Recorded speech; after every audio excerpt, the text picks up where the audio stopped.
రెండు జడల కళ్ళజోడు. ఎన్ఆర్ నంది గారి కథ. ఆ క్రితం రోజు సెలవు కావటం వల్ల ఆ వేళ స్టేట్ బ్యాంక్ ఉద్యోగస్తులందరూ గబగబా తమ తమ పనులు చేసుకుంటూ ఉన్నారు. అందరికంటే ముఖ్యంగా క్యాషియర్కి ఒత్తిడి ఎక్కువ తగిలింది. సరిగ్గా 10:30కు బ్యాంకు ముందు ఒక సైకిల్ రిక్షా ఆగింది. అందులో నుంచి ఒక యువతి దిగి సరాసరి తిన్నగా కౌంటర్ దగ్గరికి వచ్చింది. ఆమెను చూడగానే అక్కడ నిలబడి చెక్కులు మార్చుకునే వాళ్ళు, డబ్బు జమ చేసుకునే వాళ్ళు ఒక పక్కకి తప్పుకొని స్థలం ఇచ్చారు. ఆమె వాళ్లకు కృతజ్ఞతనైనా తెలపకుండా చేతి సంచి తెరిచి అందులో నుంచి ఒక చిన్న పెట్టె, చెక్కు బుక్కు బయటికి తీసింది. చెక్కు బుక్కు మీద ఏవో అక్షరాలు రాసి దాని వెనుక సంతకం పెడుతున్నప్పుడు క్యాషియర్ దృష్టి ఆమె మీద పడింది. ఆమె వేషం అతి అత్యాధునికంగా ఉంది. 2 జడల్లో ఒకటి ముందుకు వేసుకుంది. అయితే లోపలికి ప్రవేశించి కూడా ఆమె కళ్లకు ఉన్న నల్ల కళ్లద్దాలు ఎందుకు తీయలేదో అతనికి ఒకంతటా బోధపడలేదు. బహుశా అలా ప్రవర్తించడం నవనాగరిక స్త్రీల లక్షణమేమో అనుకున్నాడు. చెక్కు బుక్కు నుంచి ఆమె ఆ కాగితాన్ని చించి అతని చేతికి అందించింది. దానిని తాకగానే అతని ఒళ్ళు ఒక్కసారిగా జలధరించింది. ఆ కాగితాన్ని చూసుకున్న తక్షణం అతని దృష్టి ఆమె రెండో చేత్తో అందిస్తున్న నల్లటి ప్లాస్టిక్ పెట్టె మీద పడింది. 2 నిమిషాలు అతని దృష్టి అలానే దాని మీద నిలిచింది. తర్వాత అతను యాంత్రికంగా పక్కనున్న డ్రాయర్లో నుంచి 100 రూపాయల నోట్ల కట్టలు కొన్ని తీసి ఆమె అందించిన పెట్టెలో ఉంచి తిరిగి పెట్టె ఇచ్చేశాడు. ఆ పెట్టె తీసుకొని ఆమె చెరచరా వెళ్ళిపోయింది. చెక్కు మార్చుకునేందుకు వచ్చి ఆ కౌంటర్ ముందు పడిగాపులు కాస్తున్న డిటెక్టివ్ గోపాలానికి ఆమె ప్రవర్తన వింతగా తోచింది. ఆమె ఏదో పెద్ద గూడుపుటాన్ని జరిపించే దొంగల రాణిగా ఊహించుకొని తన ఆలోచనకు తనే నవ్వుకున్నాడు. తనకి ఉద్యోగ ధర్మంగా సంక్రమించిన ఈ శంకించడం అనే సద్గుణం సామాజిక జీవనానికి పనికిరాదేమో అతను విచిత్రంగా ఆలోచించ మొదలుపెట్టాడు. ఇంతలో క్యాషియర్ దబ్బున కుర్చీలో నుండి కింద పడిపోయాడు. పక్కలనున్న గుమాస్తాలందరూ అతని చుట్టూరా మూగి శైత్యోపచారాలు చేయడం మొదలుపెట్టారు. కానీ అతనికి తెలివి రాలేదు. డిటెక్టివ్ గోపాలం శంక నిజమయ్యింది. అతను చప్పున బయటికి పరిగెత్తుకొచ్చి రోడ్డుకి 2 వైపులా దీర్ఘంగా చూశాడు. 2 జడల కళ్ళజోడు ఎంతలో మాయమైంది.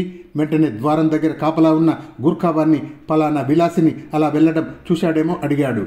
ఇలా పడమటి దిక్కుగా కారులో వెళ్ళిపోయింది. ఒక్కతేనా? లోపల ఒక గడ్డపు డ్రైవర్ ఉన్నాడు. కారు నెంబర్ చూశావా? లేదు సార్. ఆ గడ్డపాయాన్ని మళ్ళీ చూస్తే గుర్తుపట్టగలవా? పట్టలేనండి. గోపాలం వెంటనే ఆ రోడ్డు మీద కొంతమంది దుకాణదారుల్ని అడిగి చూశాడు. ఎవరూ ఆ కారును గుర్తించినట్టు లేదు.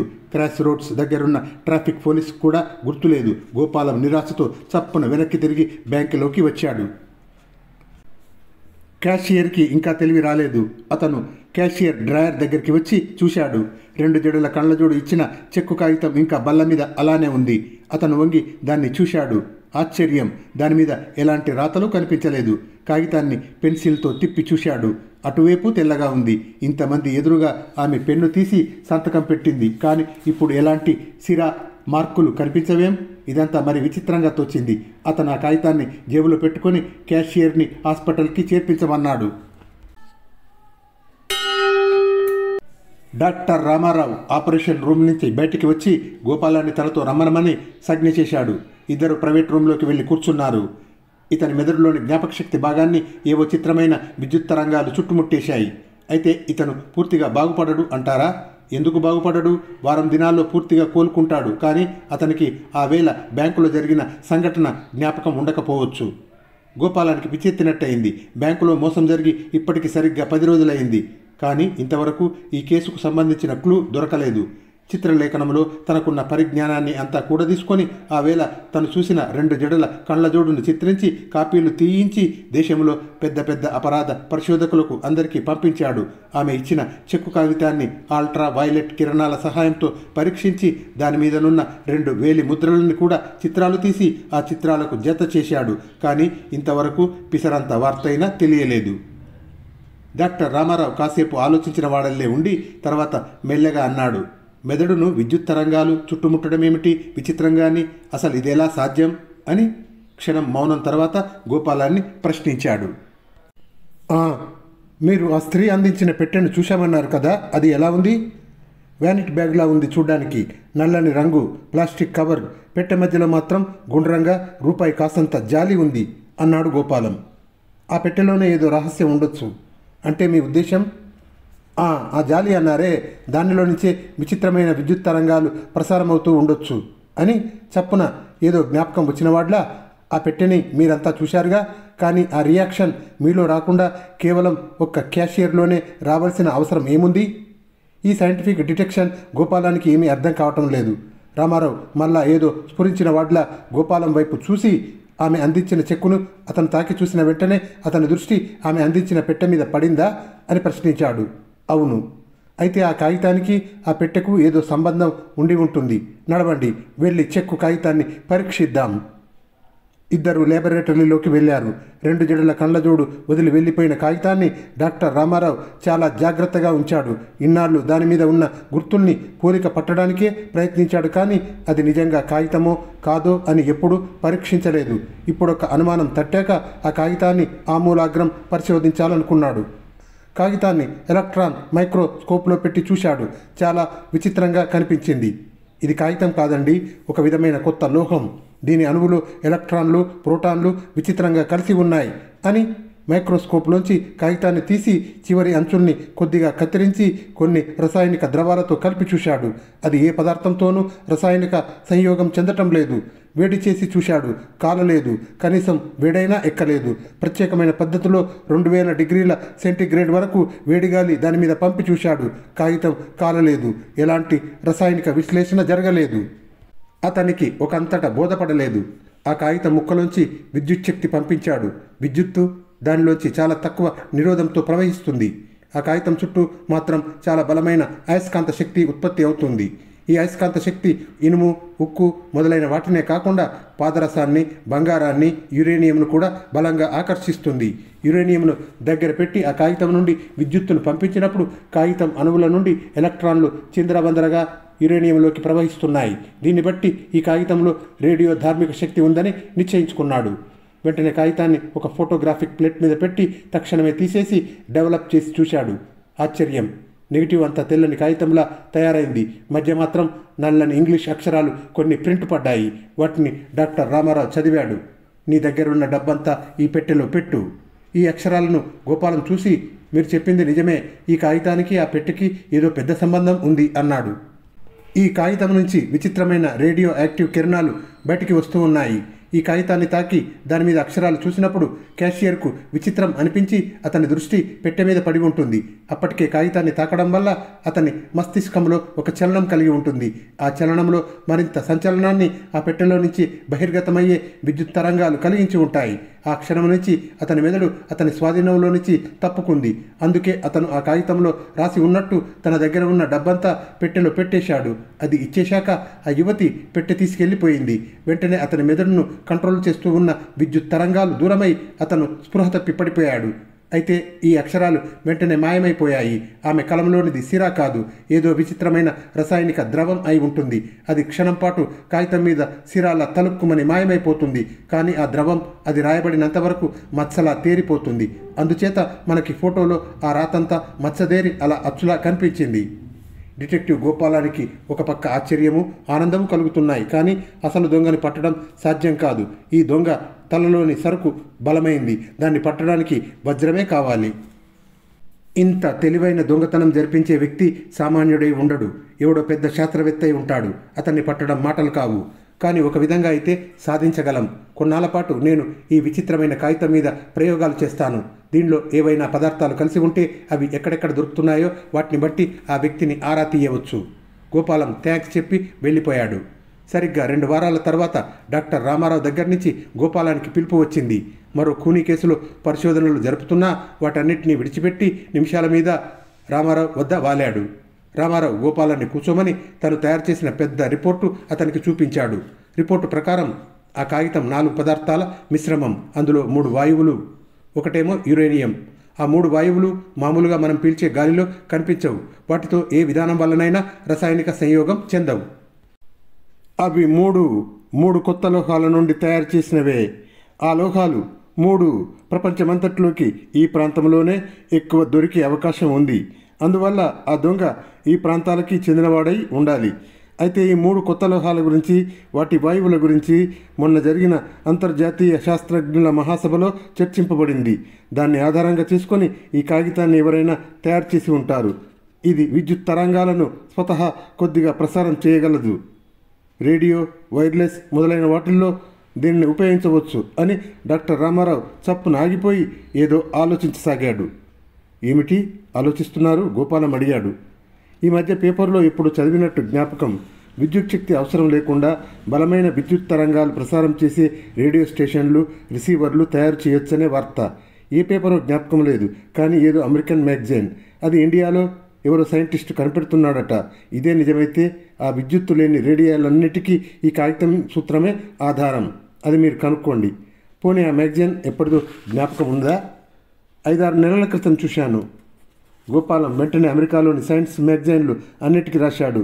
ఒక పత్రిక మాత్రం 1 నెల రోజుల వ్యవధిలో ఆ ఆర్టికల్ పడిన కాపీ ఒకటి పంపిస్తూ ఆ వ్యాస రచయిత ఇండియాలో తమ పత్రిక యొక్క ప్రధాన విలేకరి అని సమాధానమిస్తూ అతని చిరునామా పంపించింది. డిటెక్టివ్ గోపాలం ఆ విలేకరికి ఉత్తరం రాశాడు. ఆ శాస్త్రజ్ఞుడు ఎవరో తనకు దయచేసి తెలపమని. కానీ అక్కడి నుంచి సమాధానం లేదు. ఇక లాభం లేక కలకత్తాకి తనే వెళ్ళాలని నిశ్చయించుకున్నాడు. మీరు కూడా నాతో వస్తే కొంత లాభం ఉంటుంది అనుకుంటాను రామారావు గారు అన్నాడు గోపాలం.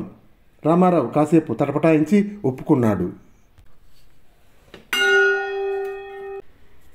డాక్టర్ రామారావు, డిటెక్టివ్ గోపాలం హౌరా స్టేషన్లో దిగి ట్యాక్సీ మీద తిన్నగా ఢమ్ ఢమ్ విమానాశ్రయానికి 2 క్రోసుల దూరంలో ఉన్న పెద్ద భవంతి దగ్గరికి వెళ్ళారు. ద్వారం దగ్గర నిలబడి ఉన్న వాచ్మెన్కి తమ విజిటింగ్ కార్డులు ఇచ్చి ఆ విలేకరితో మాట్లాడటానికి అనుమతి కోరారు. అనుమతి దొరకడంలో ఆలస్యం జరగలేదు. కానీ డాక్టర్ రామారావు ప్రశ్నలన్నిటికీ ఆయన సమాధానాలు చెప్పలేదు. అతను చెప్పిన కథనం ప్రకారం ఆ సైంటిస్టు యొక్క ప్రయోగశాల డుడుమా ప్రాంతంలో ఎక్కడో ఉంది అని, దాని యొక్క ఉనికి సరిగ్గా తనకు కూడా తెలియదు అని చెప్పాడు. ఆ కాగితంలో కలిసి ఉన్న 3 వాయువుల ముడి పదార్థాలు అక్కడున్న కొండల్లోనే దొరుకుతున్నవని చెప్పాడు. అయితే అంత పెద్ద శాస్త్రజ్ఞుడు అంత అజ్ఞాతంగా ఉండవలసిన కారణం ఏమిటని రామారావు ప్రశ్నిస్తే, బహుశా ఈ పరిశోధనలు రహస్యంగా జరిపి యంత్రం తయారవ్వగానే ఒక్కసారి ప్రపంచానికి చూపించాలనే ఉద్దేశ్యం కావచ్చు అని సమాధానం చెప్పాడు ఆ విలేకరి.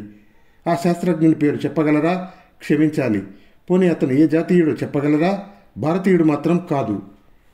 ఇంతవరకు ఆయన ఇచ్చిన వివరాలకు కృతజ్ఞత తెలుపుతూ గోపాలం, రామారావు బయటపడ్డారు. గవర్నమెంట్ హౌస్కు వెళ్ళి సైన్స్ డిపార్ట్మెంట్ సెక్రటరీకి ఫోన్ చేసి కనుక్కుందాం అన్నాడు గోపాలం. ఏమని? డుడుమా ప్రాంతంలో ఏ విదేశీ శాస్త్రజ్ఞులకైనా ప్రయోగాలు చేసుకునే సౌకర్యాలు, సదుపాయాలు ప్రభుత్వం కలిగించిందేమోనని. నాకు తెలిసినంతవరకు 25 మందికి అనుమతుల్ని ఇచ్చినట్టు తెలుసు. ఏమైనా ఇంకా వివరాలు రాబట్టేందుకు ఇద్దరు కలిసి ప్రభుత్వ కార్యాలయానికి వెళ్ళి తమను తాము పరిచయం చేసుకొని కేంద్ర ప్రభుత్వపు సైన్స్ డిపార్ట్మెంట్ సెక్రటరీతో ట్రంక్ ఫోన్లో డాక్టర్ రామారావు మాట్లాడాడు. అక్కడ నుండి వచ్చిన వివరాలను బట్టి 26 విదేశీ శాస్త్రజ్ఞులు ఆ ప్రాంతంలో ఉన్నారు. ఒకరు ఖగోళ పరిశోధనలు, మరొకరు రాడార్ పరిశోధనలు, మరొకరు కాస్మిక్ కిరణాల పరిశోధనలు చేస్తూ ఉన్నారు. వీళ్ళందరిలో ఎవరికి ఆ వేళ బ్యాంకు దొంగతనంలో సంబంధం ఉందో తెలుసుకోవడం కష్టం. డాక్టర్కి ఏం పాలుపోలేదు. కొంతసేపు తీవ్రంగా ఆలోచించి, సరే నెలవారీగా ఒక్కొక్క శాస్త్రజ్ఞుడు ఎంత విద్యుత్ శక్తిని ఉపయోగించుకుంటున్నాడో తెలపండి అన్నాడు.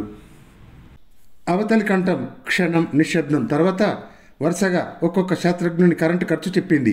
అందరికీ 1500, 1000, 800 యూనిట్లు నెలకు ఖర్చు అవుతున్నాయి. కానీ ఒకే ఒక్క శాస్త్రజ్ఞుడు మాత్రం నెలకు 25-30 యూనిట్ల కంటే ఎక్కువ ఉపయోగించడం లేదు. అతని పేరు ఫెర్డినాండ్. శాస్త్ర ప్రయోగాలకు కావలసింది ముఖ్యంగా విద్యుత్ శక్తి. కానీ ఇతను ఇంత తక్కువ విద్యుత్ శక్తిని ఉపయోగించి ప్రయోగాలు ఎలా చేస్తున్నాడు? పైగా అతను కాస్మిక్ కిరణాల గురించి, రేడియో ధార్మిక శక్తి గురించి ప్రయోగాలు చేస్తున్నాడు. అయినా ఇంత తక్కువ కరెంటు ఎందుకు ఖర్చు అవుతున్నట్టు? ఫెర్డినాండ్ ప్రయోగశాలలో ఎన్ని విద్యుత్ దీపాలు, పంకాలు ఉన్నవో చెప్పగలరా అన్నాడు రామారావు. ఏ దేశంలోనైనా విదేశీయుల శాస్త్ర ప్రయోగాలకు కలిగించే ఏర్పాట్ల మీద ఆ దేశ ప్రభుత్వం ఒక కన్ను వేసే ఉంచుతుంది. అందువల్లే ఫెర్డినాండ్ ప్రయోగశాలలోని పంకాలు, లైట్లు మొత్తం రమారమి 800 వాట్ల పవర్ కలిగినవని అవతలి కంఠం సమాధానం చెప్పింది. దీనిని బట్టి ఫెర్డినాండ్ ఈ విద్యుత్తును తన ప్రయోగాలకు వినియోగించడం లేదని తేలిపోయింది. రాత్రులు కూడా ఈ ప్రయోగశాలలో 4-5 గంటల కంటే ఎక్కువసేపు దీపాలు వెలిగి ఉండవు. మిగతా కాలమంతా కరెంటు ఉపయోగమే లేదు. మరి ఫెర్డినాండ్ ప్రయోగాలు ఎలా చేస్తున్నట్టు? అతని ప్రయోగాలకు సంబంధించిన వివరాలు చెప్పమన్నాడు. అవతలి కంఠం సమాధానం చెప్పింది. ఒకటి కాస్మిక్ కిరణాలు, 2 సూర్యకిరణాలు, 3 రేడియో యాక్టివ్ కిరణాలు. డాక్టర్ రామారావు తీవ్రంగా యోచించాడు. ఫెర్డినాండ్ తను అనుకున్నంత మామూలు శాస్త్రజ్ఞుడు కాదు. సూర్యకిరణాల నుంచి శక్తిని సంపాదించి ప్రయోగాలు చేస్తున్నాడు. దీనికి కావలసిన ఖర్చంతా ఇలా బ్యాంకులు కొల్లగొట్టి సంపాదిస్తున్నాడేమో. రామారావుకు ఈ సంభాషణంతా ముగించేందుకు చాలా టైం పట్టింది. ఈ వివరాలన్నీ గోపాలం షర్ట్ హ్యాండిల్లో రాసుకున్నాడు. ఇదంతా పూర్తయ్యాక ఇద్దరు కలిసి బయటపడ్డారు. అక్కడ నుండి ట్యాక్సీ ఎక్కి ధర్మతల వీధిలో దిగి భోజనం చేసేందుకు హోటల్లో దూరారు. సగం భోజనం అయింది. గోపాలం దృష్టి ఎదురుగా వస్తున్న 2 స్త్రీల మీద పడింది. అతని ఆశ్చర్యానికి అంతులేదు. ఇద్దరు ఒకే మోస్తరుగా కవలపిల్లల్లా ఉన్నారు. 2 జడలు, కళ్ళకి నల్లటి జోళ్ళు, ఇద్దరి చేతుల్లోనూ తేలికైన 2 తోలుపెట్టెలు ఉన్నాయి. ఆ నడక కూడా ఒకే మోస్తరుగా ఉంది. నడకలో తొందర కనిపిస్తుంది. అలాంటి గాబరాయే ఆ వేళ ఆ బ్యాంకులో ఆ 2 జడల కళ్ళజోడు దగ్గర చూశాడు. ఇలాంటి కళ్ళజోళ్ళు ఎన్ని ఉన్నాయో రామారావుకు సంజ్ఞ చేసి చూపించాడు. రామారావు దృష్టి మొట్టమొదట కళ్ళజోళ్ల మీద పడింది. అచ్చు మీరు చిత్రించిన చిత్రంలాగానే ఉన్నారండి. గోపాలం తలూపాడు. వాళ్ళే అంటారా? కావచ్చు. వాళ్ళు సరిగ్గా తమ ఎదురుగా కూర్చున్నారు. రామారావు కళ్ళజోళ్ల వైపు చూశాడు. అతనికి విచిత్రంగా తోచింది. కళ్ళజోడు అద్దం చాలా నల్లగా ఉంది. కానీ దానికి ఏమాత్రం అద్దానికి ఉండే గుణాలు ఉన్నా దానిలో ఆ గదిలోని బల్బుల కాంతి ప్రతిఫలించాలి. కానీ అదేం లేదు. అసలు ఆ అద్దం పారదర్శకమేనా? పారదర్శకం కాకపోతే వాళ్ళు ఎలా చూడగలుగుతున్నారు? వీళ్లను అనుసరిద్దాం, మనకి కొన్ని రహస్యాలు తెలియవచ్చు. వాళ్ళు కాఫీ టిఫిన్ తీసుకొని తిరిగి బయలుదేరారు. గోపాలం, రామారావు వాళ్ళను అనుసరించారు. వాళ్ళు తిన్నగా ట్యాక్సీల దగ్గరికి వచ్చి డమ్ డమ్ విమానాశ్రయానికి పోనిమ్మన్నారు. రామారావు, గోపాలం కూడా మరో ట్యాక్సీలో వాళ్ళను అనుసరించారు. వాళ్ళు ఎక్కడికి వెళ్తున్నారో తెలియనిదే సీట్లు రిజర్వ్ చేసుకునేది ఎలా? వెంటనే ఏరోడ్రమ్ అధికారి దగ్గరికి వెళ్ళి తమని పరిచయం చేసుకొని ఆ 2 స్త్రీలను చూపి వారి విషయాలు తెలిసినంత వరకు చెప్పమన్నారు. ఆ అధికారి చెప్పిన దానిని బట్టి వాళ్ళు పొద్దుట ప్లేన్లో విశాఖపట్నం నుంచి వచ్చారని, వాళ్ళ దగ్గర రిటర్న్ టికెట్లు ఉన్నాయని చెప్పారు. అయితే ఇప్పుడు వాళ్ళు వెళ్ళేది విశాఖపట్నమేనా? అవును. ఇంకా సీట్లు ఏమైనా ఉన్నాయా? లేవు. ఎలా మరి? ఇప్పుడు ఎలాగైనా మేము వాళ్ళను అనుసరించాలి. క్షమించాలి డాక్టర్. పోనీ అందులో ఒక ఆమెను ఆపి ఆ స్థానంలో మాలో ఒకరం పెడతాం. అది ఎలా సాధ్యం? గోపాలానికి చప్పున ఒక ఉపాయం తోచింది. ఒక ఆమెను అరెస్టు చేస్తాం. సరే, ఒక సీటు ఖాళీ అవుతుంది. అరెస్ట్ వారెంట్ ఉందా మీ దగ్గర? అన్నాడు అధికారి. అదెంత? ఇప్పుడే సంపాదించేస్తాను అని గోపాలం ఫోన్ తీసి ప్రభుత్వపు అధికారులకు విషయమంతా చెప్పి అరెస్ట్ వారెంట్కు అనుమతి సంపాదించాడు. డాక్టర్ రామారావు, గోపాలం ఆ స్త్రీల దగ్గరికి వెళ్లకుండా 2 ఇన్స్పెక్టర్ల సహాయంతో ఒక ఆమెను అరెస్ట్ చేయించారు. ఆమె కొంతసేపు తర్కించి మంకుపట్టు పట్టింది. కానీ లాభం లేక తర్వాత ఊరుకుంది. ఆమెను అరెస్ట్ చేస్తున్నప్పుడు 2వ యువతి ఏం మాట్లాడలేదు. ఇప్పుడేం చేద్దాం అన్నాడు గోపాలం. మీరు ఈ ప్లేన్లో విశాఖపట్నం వెళ్ళండి. ఏరోడ్రోమ్ నుంచి ఆమెను ఫాలో అవ్వండి. నేను ఈ అరెస్ట్ చేసిన స్త్రీని తీసుకొని తర్వాత ప్లేన్లో వస్తాను. అలా మీరు వస్తున్నట్టు కొంతమంది డిటెక్టివ్లు విశాఖపట్నం ఏరోడ్రోమ్లో రహస్యంగా పొంచి ఉండమని వైర్లెస్లో చెబుతాను. గోపాలం చిరునవ్వుతో డాక్టర్తో కరచాలనం చేసి త్వరగా వెళ్ళి ప్లేన్లో ఎక్కి కూర్చున్నాడు. అరెస్టు చేసిన వనితను అక్కడికక్కడే విచారణ చేసి 2వ ప్లేన్లో డాక్టర్ రామారావు విశాఖపట్నం తీసుకెళ్లిపోయాడు. డాక్టర్ రామారావు లేబొరేటరీలో డిఎస్పీ, 2 ప్రఖ్యాత డిటెక్టివ్లు, మరొక డాక్టర్ కూర్చుని ఉన్నారు. రామారావు కలకత్తా నుంచి అరెస్టు చేసి తీసుకొచ్చిన వనిత కూడా వాళ్ళకి ఎదురుగా కుర్చీ మీద కూర్చుంది. ఆమె ఏ ప్రశ్నలకు సమాధానం చెప్పటం లేదు. కళ్ళజోడు తీసేందుకు కూడా నిరాకరించింది. ఇక లాభం లేక ఒక డిటెక్టివ్ ఆ కళ్ళజోడును బలవంతంగా తీశాడు. ఆ గదిలో కూర్చున్న ప్రేక్షకులందరూ ఒక్కసారిగా దిగ్భ్రమతో కొయ్యబారిపోయారు. ఆమె అంధురాలు. డాక్టర్ రామారావు చప్పున ఆ సులోచనాలను తీసుకొని తన కళ్ళకి పెట్టుకొని చూశాడు. ప్రపంచమంతా అంధకారం, చిట్ట చీకటిగా అగుపించింది. ఏమిటి విచిత్రం? ఈమె అంధురాలైనప్పటికీ ఈ సులోచనాలు పెట్టుకొని ప్రపంచాన్ని చూడగలుగుతుంది. కానీ మామూలు వ్యక్తుల దగ్గర ఆ కళ్ళజోళ్లు వ్యతిరేకంగా పనిచేస్తున్నాయి. వెంటనే అతను ఆ గది తలుపులన్నీ మూసేసి ఆ చీకట్లో ఆ అద్దాల వెనుక రేడియం పెట్టి చూశాడు. ఆ అద్దాల గుండా బయటికి కనిపించలేదు. ఎలక్ట్రాన్ మైక్రోస్కోప్లో పెట్టి పరీక్షించినప్పుడు అతనికి కొన్ని అనుమానాలు కలిగాయి. ఈమె కళ్ళను ఆపరేట్ చేసి పరిశోధించి చూడాలండి అన్నాడు డిఎస్పీతో. డిఎస్పీ తలూపాడు. ఆపరేషన్ మొదలైంది. కళ్ళలో భాగాలన్నీ బాగానే ఉన్నాయి.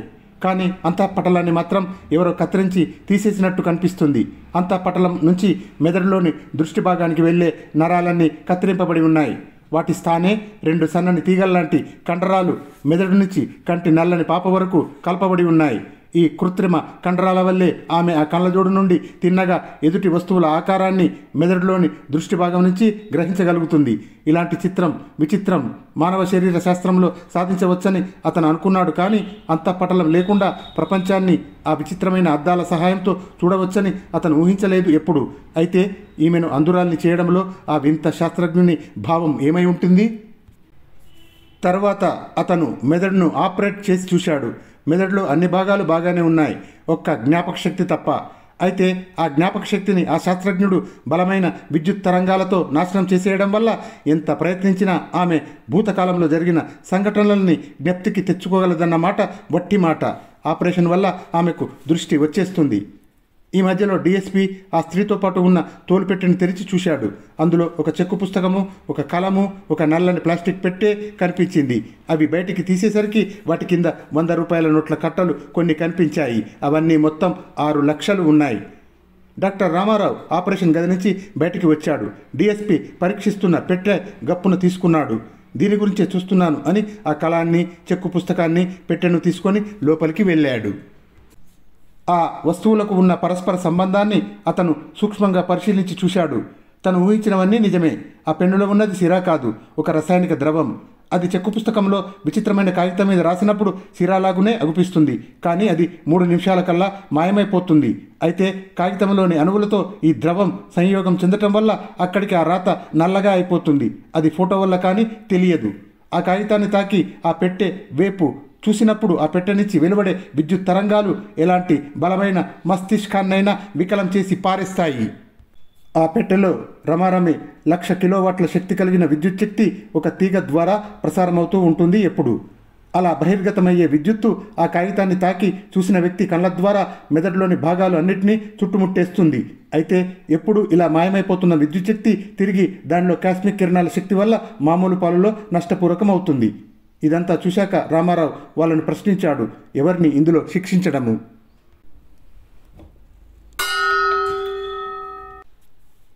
కలకత్తా విమానాశ్రయంలో విడిపోయి ఆ స్త్రీని రహస్యంగా వెంటాడుతున్న డిటెక్టివ్ గోపాలం విశాఖపట్నంలో దిగినప్పుడు అక్కడ రహస్యంగా మామూలు దుస్తుల్లో ఉన్న డిటెక్టివ్లను చూసి సంజ్ఞ చేశాడు. 2 జడల కండ్ల జోడును కలుసుకునేందుకు ఒక గడ్డపైన అక్కడికి వచ్చాడు. అతను ఆమెను చూసి రెండో స్త్రీ కోసం తలెత్తి విమానం వైపు చూశాడు. స్త్రీ కంగారుగా అతని చెయ్యి పట్టుకుని బయటికి నడిచి కారులో కూర్చుంది. వాళ్ళ వెనకాలే డిటెక్టివ్ గోపాలం 4 డిటెక్టివ్లు వెళ్ళి మరో కారు ఎక్కారు. ఆ కారులో వైర్లెస్ సెట్ ఉంది. గడ్డపైన 2 జడల కండ్లజోడు కూర్చున్న కారు శరవేగంతో గ్రాండ్ ట్రంక్ రోడ్డు మీద పోవటం ఆరంభించింది. వెనకాలే గోపాలం కారు వెడుతుంది. ముందు కారులో ఉన్న డ్రైవర్ వెనకాల వస్తున్న ఈ అపరాధ పరిశోధకుల్ని గుర్తించినట్టు లేదు. 2:30 గంటల తర్వాత కారు ఒక కొండ దిగువన ఆగిపోయింది. వెనకాల ఉన్న గోపాలం కారు వాళ్ళను దాటిపోయింది. కొంత దూరం వెళ్ళాక గోపాలం కారాపి కిందికి దిగాడు. మిగతా డిటెక్టివ్లు అతన్ని అనుసరించారు. గడ్డపైన ఆ స్త్రీతో పాటు ఆ చిన్న గుట్ట చుట్టూ తిరిగి అక్కడున్న విశాలమైన భవంతిలోకి వెళ్ళాడు. గోపాలం జేబులోని పిస్టల్ తీసి మరొక్కసారి చూసుకున్నాడు. ఇప్పుడు తను తెలివిగా ఈయన్ని పట్టాలి. పట్టిన తర్వాత అతని రహస్యాలన్నీ లాగాలి. మెల్లగా మిగతా డిటెక్టివ్లతో పాటు ఆ భవంతి ముందుకు వచ్చాడు. మీ అందరి దగ్గర వైర్లెస్ సెట్లు ఉన్నాయి కదూ? వాళ్ళు తలలు ఊపారు. మీలో 2 ఇక్కడ ఉండండి, మేము లోపలికి వెడతాం. మాకు ఏమాత్రం ప్రమాదం సంభవించినా మీరు ఈ వార్తను డుడుమా పోలీస్ అధికారులకు వైర్లెస్లో చెప్పేసేయండి. మీకేమైనా ప్రమాదం సంభవిస్తే ఎవరినైనా కాల్ చేసేందుకైనా వెనుకాడవద్దు.